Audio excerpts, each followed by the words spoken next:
Imagine this, a quiet day in Volgograd, Russia. Suddenly, fire, smoke, right across the tarmac of a key airbase. And right in the middle of it, two Su-34 fullback fighter bombers just gone, turned into wreckage.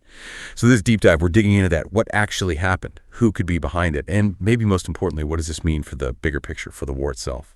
Okay, let's talk about this plane first, the Su-34 fullback. It's not just any jet. This is Russia's all-weather supersonic bomber, really capable, designed for precision strikes, deep missions. We saw it a lot in Syria, and obviously it's been heavily used in Ukraine. It's a workhorse, sure, but a very advanced one. Losing one hurts.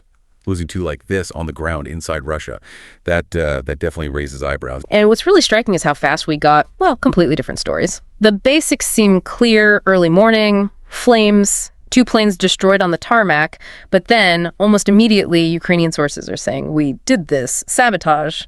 Meanwhile, the Russian authorities, pretty much silence or, very vague statements, no official cause given.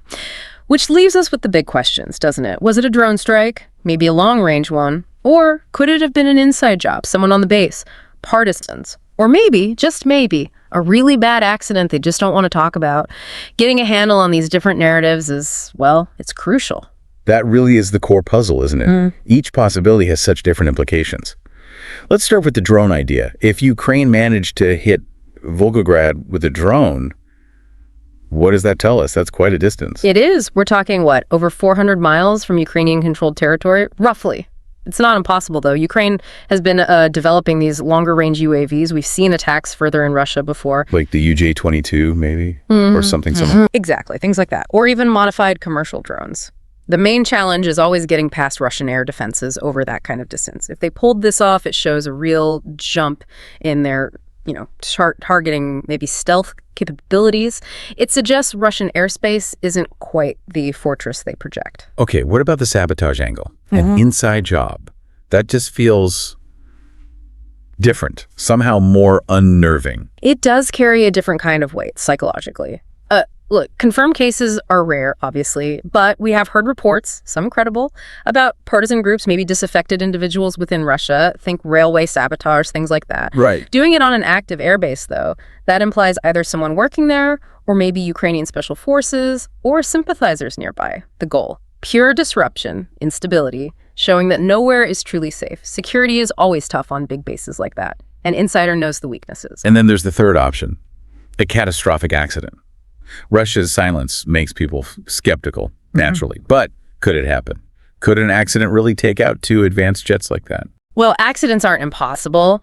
Poor maintenance, fuel fire getting out of control, especially if the planes were parked close together. It could happen. But two Su-34s. Yeah. Completely destroyed. Exactly. Yeah. It does seem unlikely for it to be that catastrophic by accident without any official word. Yeah. Usually, even in wartime, militaries might acknowledge an accident partly to counter enemy claims. So the silence itself is telling. It kind of is, yeah. It almost pushes you towards thinking it was something else, or at least something they feel was deeply embarrassing, like a major failure on their part. Right.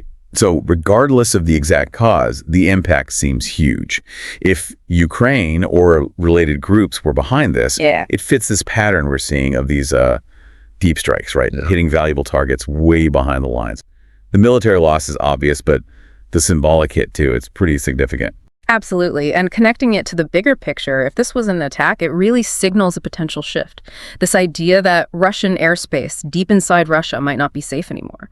Think about the implications for their logistics, for morale, and don't forget the economics. These Su-34s, they cost a fortune, tens of millions each. Wow. And Russia doesn't have an endless supply. Every loss hurts, especially with sanctions making it tough to get replacement parts, particularly the complex electronics. Oh, you really see how this conflict is changing, yeah. It's not just front lines anymore. It's turning into this attritional fight, but also involving sabotage, deep strikes, and messaging. It's information warfare, too. An attack like this hits their capabilities, sure, but it also directly undermines that narrative Russia tries to project of security, of control at home. Yeah, it chips away at that feeling of safety far from the fighting. And it leaves us, and you listening, with a pretty stark thought, doesn't it? Whether it was a drone or sabotage or even some freak accident they're covering up. Losing these two Su-34s feels like a marker. A sign of how this war is being fought now increasingly in the shadows, with unexpected attacks far from what we think of as the front. What does that tell us about where conflict might be heading, where the lines between front and rear just keep getting blurrier? Something to think about.